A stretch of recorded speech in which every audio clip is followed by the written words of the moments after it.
Tax on livestock to control methane. Outsourcing care medical mismanagement at Amazon.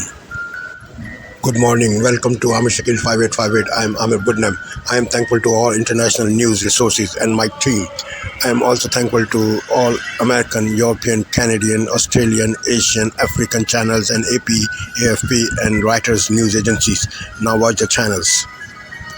Headlines. Preserving history to control climate change.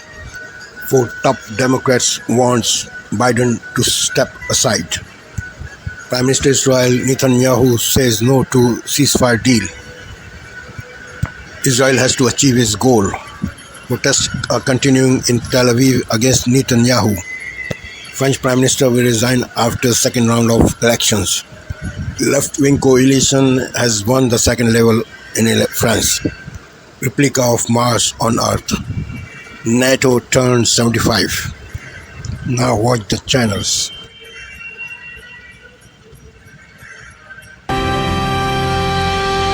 Tonight on PBS News Weekend, how one country is tackling methane emissions with a first-of-its-kind tax on livestock.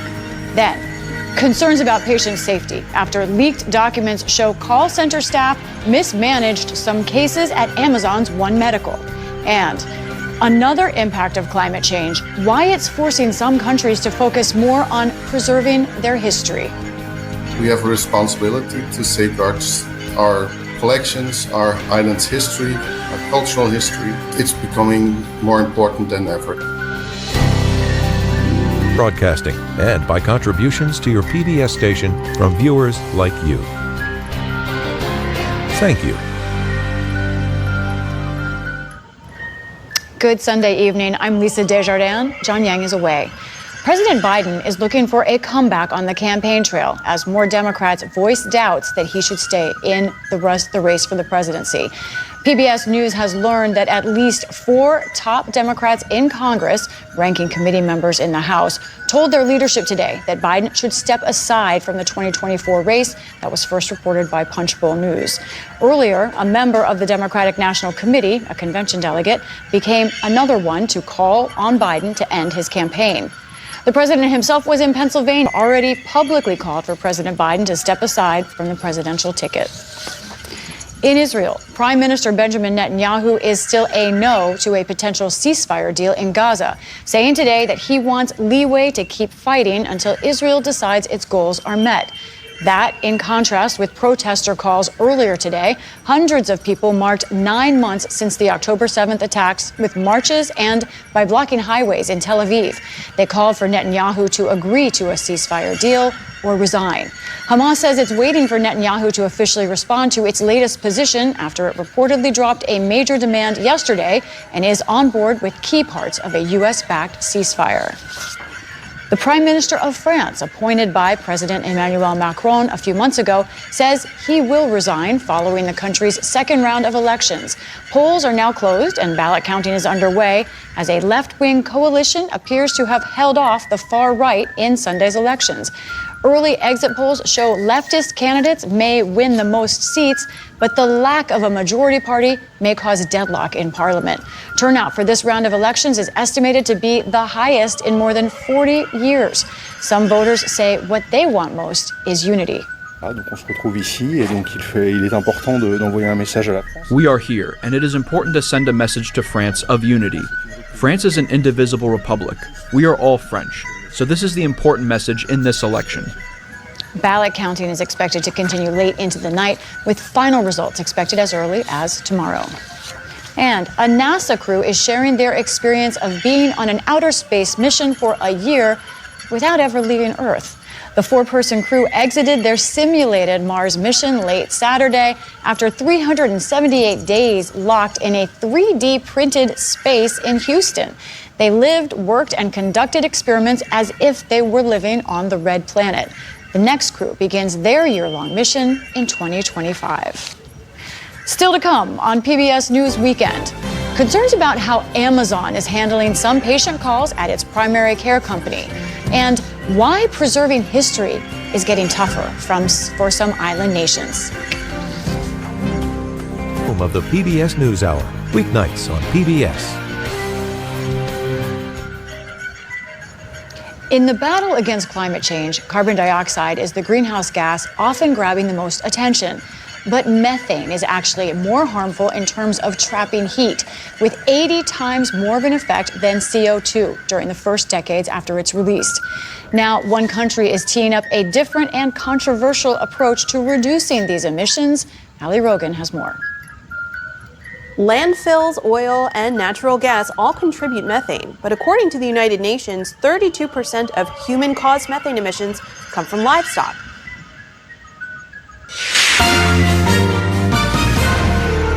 Political upheaval in France. Tonight on Global National. Et 20h, c'est une surprise colossale. An alliance of left-wing parties block the far right from taking control of parliament by winning the most seats. With Emmanuel Macron's power still deeply weakened, was it worth the political risk by calling this surprise election? NATO turns 75. Canada, represented by Mr. Lester B. Pearson, gives massive strength to the treaty. Can the military alliance survive the possibility of another Trump presidency? Behind the scenes, there's a great deal of anxiety.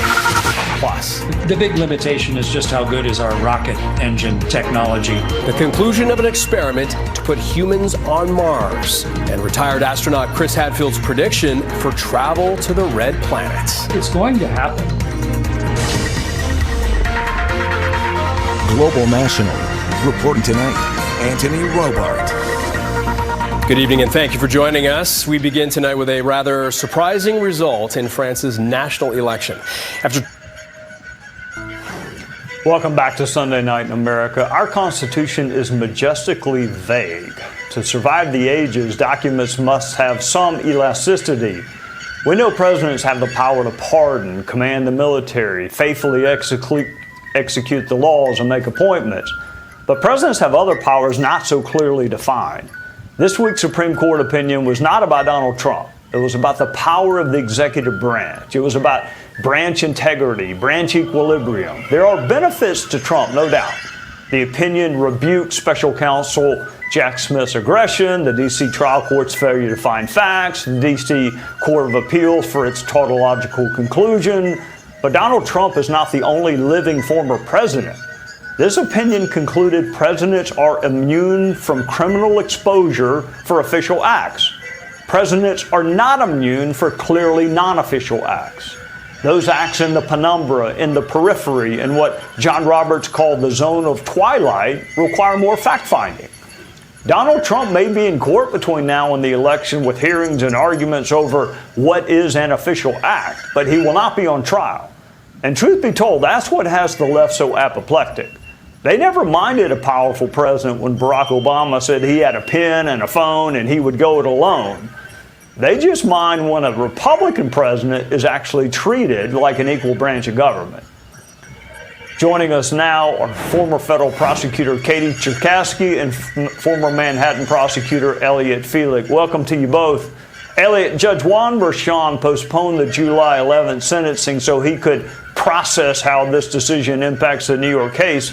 In what ways might this opinion impact either the verdict or the sentencing? I mean, ultimately, I don't think the motion to vacate based on the new Supreme Court decision is going to be successful.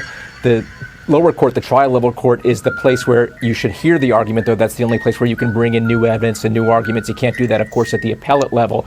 So it did cause this delay, and the district attorney's office and the judge were right to consent to that delay because this is the place where the issue should be litigated. But ultimately, the question was similarly litigated unsuccessfully by the Trump team when they tried to remove this case to federal court back in 2023. So while I think the judge and the DA's office did the right thing by consenting to delay the sentencing, I don't ultimately think that the motion is going to be successful. All right, Katie, let's listen to what are essentially public therapy sessions some on the left are engaged in, and then we'll talk about it on the other side. If leaders can be immune from liability for criminal acts while in office, designed to overturn a free and fair election, that might very well be the end of our republic. This partisan Supreme Court just doesn't care. I guess, theoretically, President Biden, acting within the scope of his official duties, could dispatch the military to take out the conservative justices on the court. The president becomes a king in that circumstance, and it's just incomprehensible that the Supreme Court could come to such a judgment. Dangerous precedent. Any president, including Donald Trump, will now be free to ignore the law. You know, Katie, one has to wonder whether these Democrats have actually read the opinion, or if they read it, they just didn't understand it.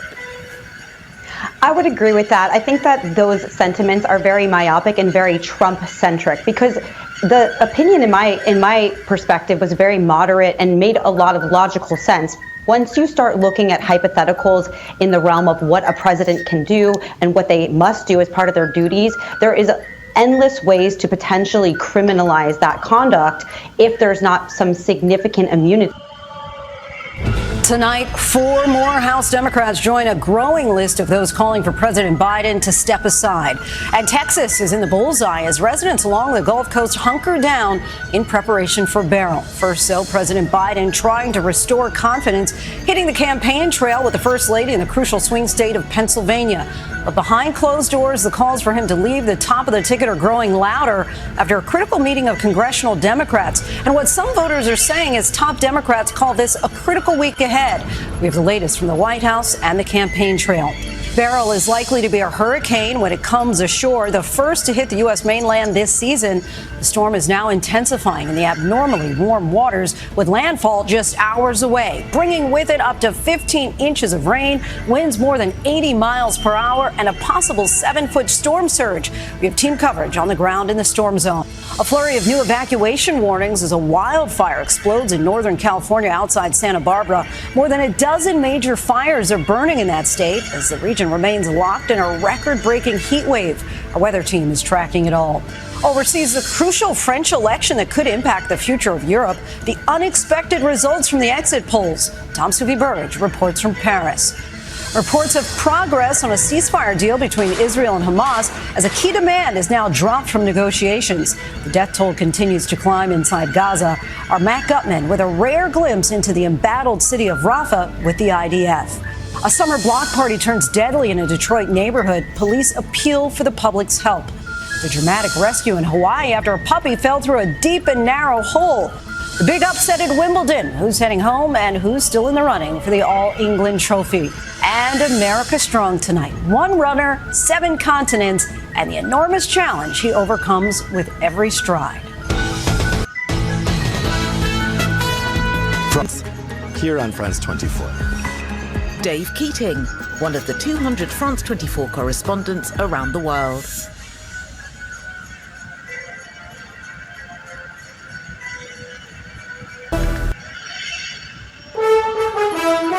Tonight, the Texas coast bracing for Beryl. The powerful storm is expected to strengthen before making landfall overnight, packing high winds, heavy rain, severe flooding, and possibly tornadoes. We'll have the latest on the storm track and the extreme heat gripping much of the country. The severe weather coming on what is expected to be a record-breaking travel day in the air and on the roads. Definitely come early. We'll break down the travel trouble. The economy grew. There's a lot we can do. Also tonight, President Biden back on the campaign trail as he tries to quell calls for him to drop out of the race, and a key House Democrat weighs in. You make the decision in the best interest of the country. Plus, our Holly Williams takes us inside what is left of the war-torn city of Rafah, 2 months after the Israeli invasion to eliminate Hamas. I'm going to let the pictures do the talking. This is a wasteland. Tonight, meet the members of an elite team of firefighters who jump into harm's way, battling wildfires across the country. The whole thing is a pure adrenaline rush. And later, Street Smarts, the star crossing guard brightening her corner of the world. What's my goal every day? To do this, uplifting people. That's my goal. What other goal can you have better?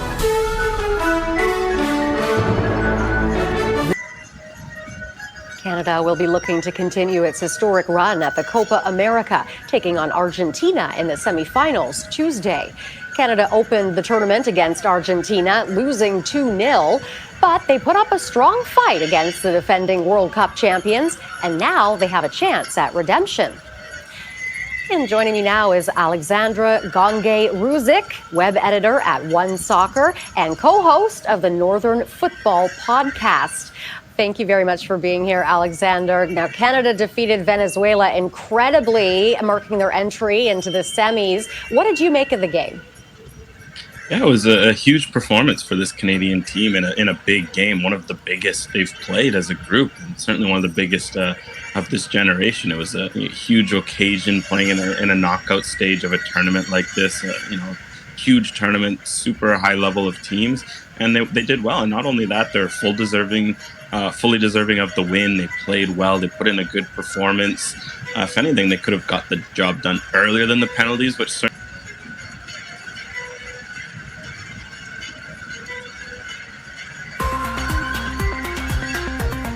France's left-wing parliamentary alliance is set to become the dominant force in the National Assembly in a stunning upset for the far right, with the bloc projected to win 182 seats. No party or coalition won the necessary 289 seats to form a majority. However, France now bracing for political deadlock, with questions remaining on who will serve as Prime Minister.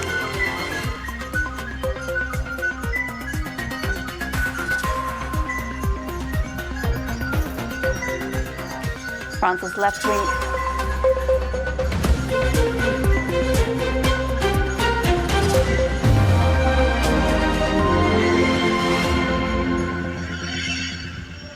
left-wing parliamentary alliance is set to become the dominant force in the National Assembly in a stunning upset for the far right. However, results from the second round of legislative elections showed no party or bloc gaining the 289 seats needed to form a majority. That's plunging France into new political uncertainty. Well, let's take a look then at the final results. According to Interior Ministry numbers, the left-wing New Popular Front coming out on top with 182 seats. President Emmanuel Macron's Ensemble coalition on 168 seats, and the far-right National Rally and Allies winning 143 seats, with in fourth place the Républicains with 45 seats. This comes after left-wing and centrist politicians urged the French to defend democratic values and the rule of law at the ballot box, leading to an estimated turnout of 67% in the second round. Nick Rushworth takes a look at the key moments on election night. A TV countdown for the second round runoff, exit poll projections on the French evening news. And a surprise. In the snap election, the alliance of the far-right National Rally, which won the first round of the vote, was not first this time, but third. The calls from other parties for people to vote tactically against the National Rally had been heard, to the dismay of 28-year-old Jourdain Bardella, who, had his party won an outright majority, would have become Prime Minister. The alliance of dishonour and electoral arrangements made by Emmanuel Macron and Gabriel Attal, together with extreme left parties, have deprived the French people of political reforms that they'd largely asked for. By putting us first in the European elections and in last week's first round, with almost 34% of ballots in our favour. Exit poll projections for Ensemble, which is President Emmanuel Macron's centrist alliance, placed it second and so no longer in control of France's 577-seat parliament. Macron's Prime Minister, 35-year-old Gabriel Attal, who's only been in office for 6 months, announced his resignation. In line with the Republic's traditions and with my own principles, I will hand in my resignation to the President of the Republic in the morning. I know that in light of the results of this evening, a good number of French people are feeling a form of uncertainty about the future because there has been no absolute majority. Many supporters of the newly formed left-wing New Popular Front grouping gathered at Republic Square in central Paris. The coalition emerged strongest after Sunday's vote. Firebrand leader Jean-Luc Mélenchon, a controversial figurehead of the NFP, demanded that the left be allowed to form a government. The president must bow down and accept his defeat without attempting to find a way around it in any way possible. The president has the power the president has the duty to call on the new Popular Front to rule. So, a stunning turn of events. France's hung parliament plunges the country into political and economic turmoil with less than 3 weeks before the Paris Olympic Games, when the world will be watching. In his first reaction, National Rally leader Jordan Bardella called the cooperation between anti-far-right forces a disgraceful alliance that he said would paralyze France. That's after candidates tactically withdrew from certain races in the second round to pool their votes with other parties. Following the first round of voting 1 week ago, some polls had indicated the National Rally could win an absolute majority, with 28-year-old Bardella becoming Prime Minister. France 24's Catherine Norris-Trent was at National Rally headquarters as the results came in, and as she explains, they left a sour taste in supporters' mouths, despite the party now boasting its highest number of seats it's ever had in Parliament. There was bitter disappointment here at the National Rally's election night. They'd hoped it would be a party, but in the end, there was shock and disappointment as the exit polls came through, putting them in third place behind the New Popular Front and Emmanuel Macron's Ensemble bloc. So people here trying to put a brave face on it, saying that they had momentum behind them, that they hope Marine Le Pen could still become president in 2027. But off camera, people telling me that they were absolutely disappointed by these results, and that they were very angry too at the political alliance which had blocked the far right at the polls. And they said that this was not reflecting the democratic views of the French people, and that it couldn't hold for many more elections going forward. So disappointment for them. They've increased their number of MPs in Parliament, though, significantly, which they said was a victory. Marine Le Pen, when asked if she was still on track to become president in 2027, didn't answer directly, but said that she was optimistic for the future, despite the clear disappointment here tonight. That surprisingly strong showing from the New Popular Front was celebrated across several French cities, met with cheers and even fireworks. Though for the National Rally supporters, it was a big disappointment after their party was originally expected to win big. Caitlin Kelly takes a look at the reactions. Cheers are heard across central Paris as hundreds celebrate the first exit polls. Signs read, "France is a mosaic for migration," as projections suggest the far-right failed to win its predicted majority, while left-wing alliance New Popular Front took the top spot. A relief for many Green Party supporters. I spent 2 weeks thinking I was going to live in a fascist regime. I'm a dual national Franco-Algerian, so for weeks I was afraid for my life, and I said to myself, maybe I'll consider living. Emotions were high in the left-wing camp as the newly formed alliance defied predictions. I'm still moved. It's incredible. We're relieved. There's a lot of hope. There's a lot of hope for the future of France, for the left. It's a victory, but it's a relative victory because there are still 150 people from the National Rally in the Assembly, so we have to keep fighting, even in the streets. Some are sceptical of a hung parliament and the new alliances. It's a complete slump in the making, that's what it is. That's what I think, because there's no agreement between them. So it's not really a front as such. It's going to be a cutthroat battle, and the country's going to be ungovernable for a while. As initial voting and opinion polls indicated victory for the far right, Sunday has left National Rally supporters defeated. Disappointed.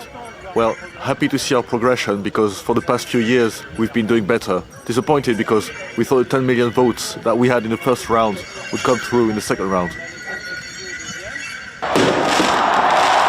Celebrating into the night at Place de la République, France have decided its next iteration of liberty, equality and fraternity.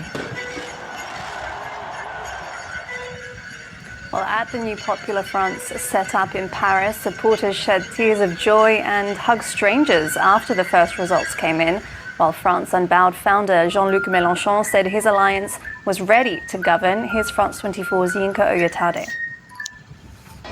The overarching message here is just elation. People are excited. People are so relieved that they were able to come out on top in this second round of legislative elections. The sun has set, but celebrations don't seem to be stopping anytime soon. We've been hearing from party leaders who have taken the stage here. We've heard from Jean-Luc Mélenchon, who echoed that message of relief. We've had people here crying to those results, seeing that they were able to come out on top. And we're waiting for more party leaders to take the stage. But in the meantime, we've had people just partying, people just celebrating. You know, we've had music being played, music that has militant undertones. We've had songs like Résiste by France Gall, which calls for people to resist. And people feel like that's what they've done tonight. They've resisted the national rally, resisted the far-right surge, and were able to wipe them out of the water. We've had the MC of the night announcing wins for the New Popular Front in constituencies across France, and that's of course been met with new rounds of applause and cheers, and that's what people have been doing this whole night. They've just been happy and cheering their wins. Earlier, as I said, Jean-Luc Mélenchon took to the stage, and he's a divisive figure for many. But you wouldn't know that here because he was just celebrated. People were cheering him on as he took to the stage, and he really just called people to keep on fighting, keep on resisting the far right. In the next few days, we're obviously going to see some decisions being made, and this is a coalition that unites different parties from across the leftist political spectrum, and yes, they were able to put their differences aside and form this coalition in record time. But how will they govern? How will they continue in the next few days? Are they going to be able to put differences aside in policy to make sure that we have stability in France? All this after the New Popular Front formed in just days after the dissolution of Parliament. The bloc is made up of 4 left-wing parties: the Socialists, Communists, Greens and the hard-left France Unbowed. Coalition hadn't named their pick for Prime Minister during the campaign, careful to keep their options open, and it's still unclear who they might put forward. Caitlin Kelly takes us through the who's who of the French left. After the series of recent elections, a new generation of left-wing leaders has emerged. 4 key figures shaping the left's future in France. According to recent polls, Raphael Glucksmann is the most popular figure. Leading a successful left-wing campaign at the EU elections, he celebrated once again on Sunday. I'd like to thank the citizens of France who believed in this alliance, an effort to block a threat they considered existential to our country. The National Secretary of the Green Party, Marine Tondelier, has grown in popularity and is now considered a symbol for the faction's future. Originally from a Le Pen stronghold, she's accustomed to confrontations with the far right. Tonight, social justice has won. Tonight, environmental justice has won. And tonight, the people have won. And it's only just begun. Although François Ruffin broke with France Unbowed after describing leader Jean-Luc Mélenchon as a ball and chain, his campaign was unhindered, making up for lost ground after losing to the far right in the first round of voting. A month ago, the far right was close to a majority at 44%. The left was far behind at 20 points. And in 4 weeks, we've come back from the brink. Manuel Bompard was already elected in round 1 with an impressive 67%. Unlike the other politicians, Bompard remains loyal to Jean-Luc Mélenchon, granting him unspoken authority to outline the priorities of the New Popular Front. The measures in our manifesto, like raising the minimum wage, freezing prices on basic necessities, and repealing the pension reform, are policies we fully intend to implement. After a historic victory in the second round, the left-wing alliance say they intend to govern, even in the absence of an absolute majority. The question remains as to which political figure will take the reins. In his effort to clarify the French political landscape, it's undeniable Emmanuel Macron's Ensemble or Together coalition has been dealt a blow. The estimate, the 168 seats, is far from the 250 that it won in the 2022 elections. The president decided to not make an immediate statement. An aide said he was instead calling for prudence and analysis of the results, while Prime Minister Gabriel Attal made clearer than ever his disapproval of Macron's shock decision to call the election, saying, "I didn't choose this dissolution." He said he would hand in his resignation this Monday, but if Macron refuses it, he would stay on in a caretaking capacity as long as needed. Fidèle à la tradition républicaine. In line with the Republic's traditions and with my own principles, I will hand in my resignation to the President of the Republic in the morning. In light of tonight's results, with no clear majority, I know that many French people are feeling uncertain about our future. Our country has found itself in a political situation like never before and is preparing to welcome people from across the world in just a few weeks' time. I will continue my duties as long as necessary. It could not be any different in such a crucial moment. France 24's Luc Brown followed Attal's announcement from his residence, Hôtel Matignon. The French Prime Minister Gabriel Attal announced that he would be handing in his resignation to the French President Emmanuel Macron on Monday morning. Despite that glum outcome from these legislative elections here in France, Attal did search for the positives from the elections. He said that 3 times as many MPs from his centrist alliance had been elected than the opinion polls had predicted, and the centrists were still standing, and that he said French voters had refused to bow to the extremists of both sides. Now, the next stages are going to be extremely interesting here in France. Attal announced that he would be willing to stay in the post for as long as necessary. That's particularly important given, of course, the upcoming major events in France, the Olympic Games in Paris, for example, over the next month or so. It's also going to be extremely interesting to see to what extent the centrist coalition wants to play a role in the upcoming formation of the government, given, of course, that it scored better than expected in those elections, and, of course, that no other single party has an absolute majority. Moving even further into the future, looking to 2027 and the next presidential election, where the likelihood is that Marine Le Pen will, of course, be present once again, Gabriel Attal really underlined the need for the centrists to have a new political proposition that rejects the extremes. Now, Emmanuel Macron had essentially promised that same thing back in 2017 when he was first elected, meaning that the solutions that he proposed back in 2017 have not necessarily resolved those problems in 2024 in France. Several early reactions from overseas rejoiced that the immediate threat of a far-right government had been averted, including from Spain and Germany. But as France braces for political paralysis, it's unclear what effect this will have on its dealings with international partners. Let's get the US reactions now from our Washington correspondent, Fraser Jackson, who's standing by. Fraser, what are people saying to you in DC?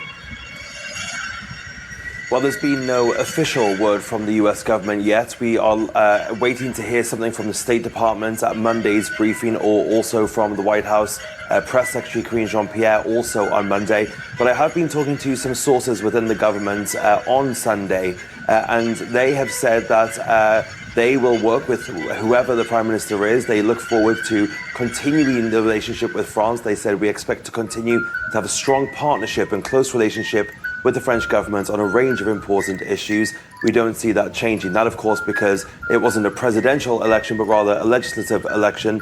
But it must be said, when you dig a little deeper and talk to these sources a bit more, it is obvious that they are somewhat relieved that it was the left part of the French spectrum which won the legislative elections. When I asked this source, they said it was a, quote, sigh of relief. And that mainly is because of the funding for Ukraine. There was a worry that the far right would come into power in the French government and would tighten the purse strings that the French government had to give money to Ukraine to continue its fight against Russia. Now, of course, Macron decides the defense agenda for the country, but it is the government that controls those purse strings. So that could have really thrown a spanner in the works for the French government and, of course, for the NATO alliance as well. When I spoke to the source about that, they said having a parliament that is more likely to agree to spending measures that advance transatlantic priorities and security commitments is absolutely a good thing. This, of course, coming at the same time that the NATO summit is about to happen here in Washington, D.C., where Joe Biden will be welcoming many world leaders. The two really that people are now looking at is, of course, Macron and also Keir Starmer, the new British Prime Minister.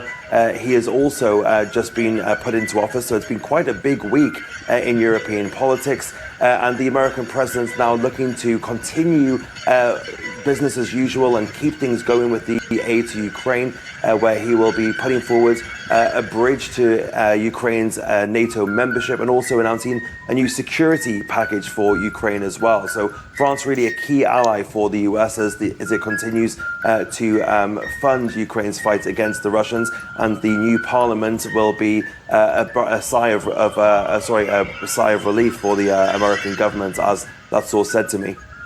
All right, Fraser Jackson, thank you very much for that update from Washington, D.C.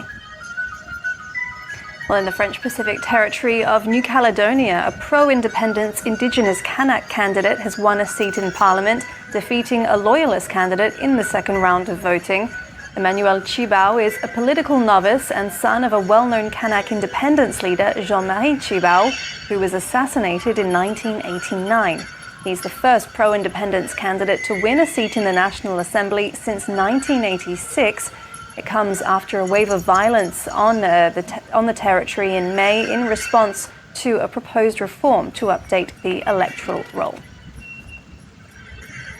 Well, let's recap those surprise results from the French parliamentary elections. The left-wing New Popular Front coming out on top with 182 seats. President Emmanuel Macron's Ensemble coalition on 168.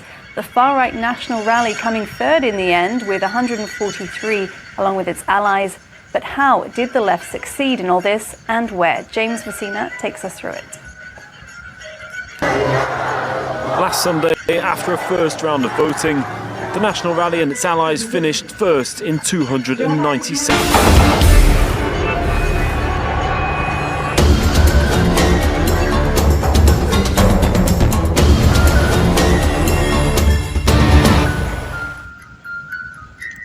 The British Prime Minister Keir Starmer said Saturday that he is scrapping his predecessor's controversial policy to deport asylum seekers to Rwanda, as he vowed to deliver on voters' mandate to change. Though he warned it will not happen quickly. Starmer said that the Rwanda scheme was dead and buried before he started in his first news conference since the Labour Party swept Conservative from power after 14 years. Starmer told reporters in a wood panel room at 10 Downing Street that he was restless for change, but will not commit how soon Britons will feel improvements in their standards or living of public service. The controversial Rwanda plan was billed as a solution that will deter migrants from risking their lives on a journey that could end up with them being deported to East Africa. So far, it has cost the government hundreds of millions of dollars and never taken flight. The Conservatives struggle to stem the flow of migrants arriving across the English Channel, failing to live up to ex-Prime Minister Rishi Sunak's pledge to stop the boats.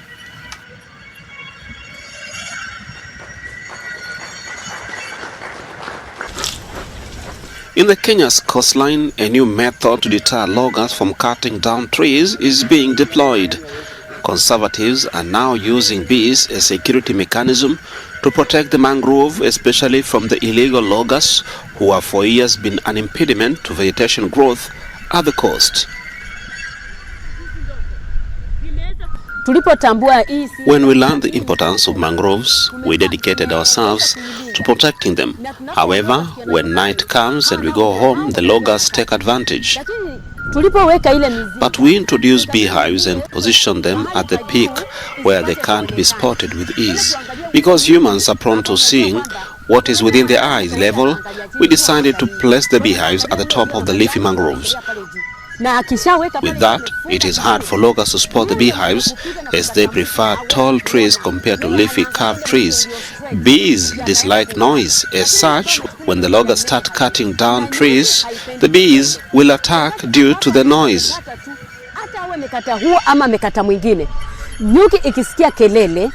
Their hives now dot a section of coastline in Kenya's main port city of Mombasa, in an effort to deter people who chop mangroves for firewood or home construction. Mangrove, which thrive in salty water, help prevent erosion and help absorb the impact of severe weather events such as cyclones.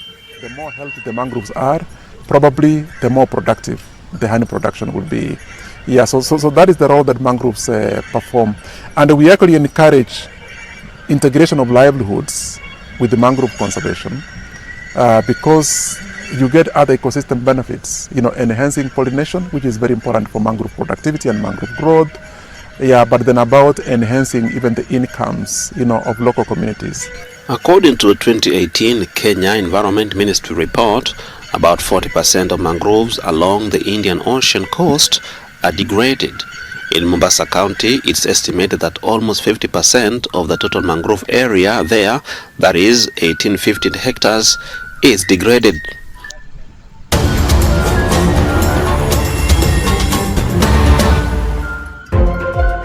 And ABC iView. What's her deal? I'm a private investigator. I'm Ted Concaffey, and this is a The man. whole world knows who you two are. We're waiting 6 months for a case like this. Is that petrol? They must have been jumping from 30 metres up. Stay away from my investigation. We'll do what we have to. He killed a man in front of me, and he tried to stitch me up for it. You believe in karmic justice? I need to see people pay for what they do in this lifetime.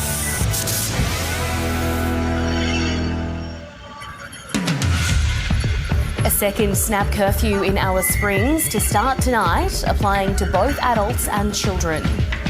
This is the short-term relief. Policing is a short-term relief. The longer-term solution is in community.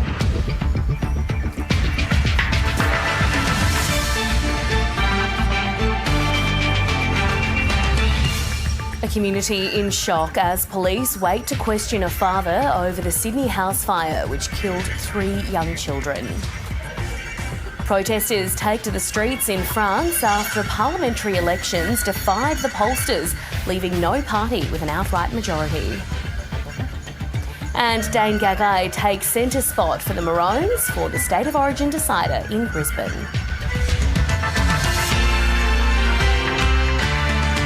Hello and welcome to ABC News. I'm Melissa McCann.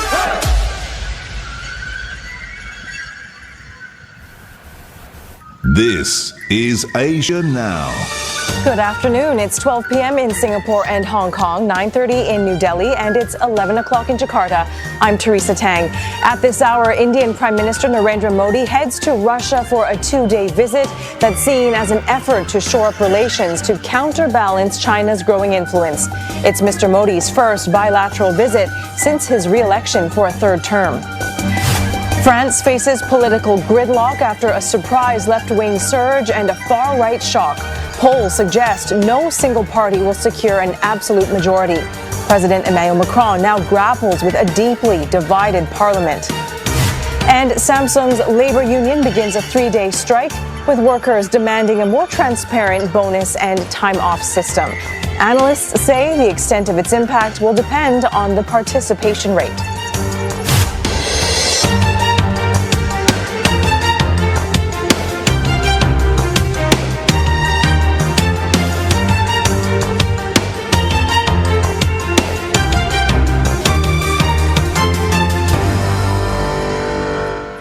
Indian Prime Minister Narendra Modi will be arriving in Russia for a 2-day visit, and he's expected to hold talks with Russian President Vladimir Putin.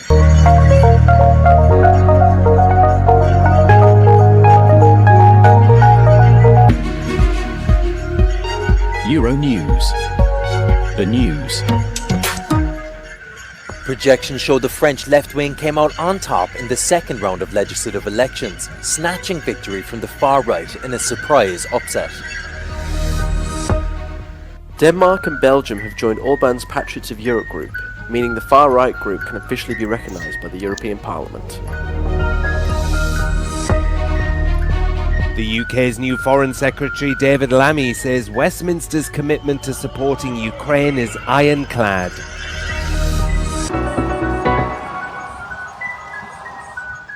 Initial projections show the French left wing came out on top in the 2nd round of legislation. Make up your own mind. DW. Made for minds.